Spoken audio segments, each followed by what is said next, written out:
আপনি কারো টাকা মেরে দিয়েছেন? যার টাকা মেরেছেন তাকে আপনি বহুত বড় উপকার করে দিয়েছেন। যার টাকা কেউ মেরে দিয়েছে সে আজকে থেকে আর আফসোস করবেন না, হাসতে হাসতে বাড়ি যান। কারণ এক পয়সার জন্য 700 রাকাত নামাজ দিতে হবে। এক আনা নয়, এক পয়সা, এক পয়সা 700 রাকাত নামাজ দিয়ে ফেলতে হবে কিয়ামতের মাঠে। তো আমার 1 টাকা মেরে দিয়ে তুমি 700 রাকাত নামাজ দিয়ে ফেলো, আমার জন্য ভালো, মেরে দাও।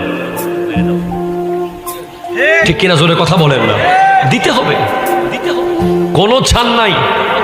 কিয়ামতের মাঠে ওই ব্যক্তি এত গরিব থাকবে, এত গরিব থাকবে, এত গরিব, যে বছরকে বছর জামাতে নামাজ পড়েছে, বছরকে বছর রোজা রেখেছে, বছরকে বছর উমরা করেছে, বছরকে বছর ইবাদত করেছে, দেখবে তার আমলনামায় কিচ্ছু নেই, গোটা খালি। বলে কিরে তুই অমুকে 10,000 টাকা খাই ফেলাইছস, তাকে ডাক।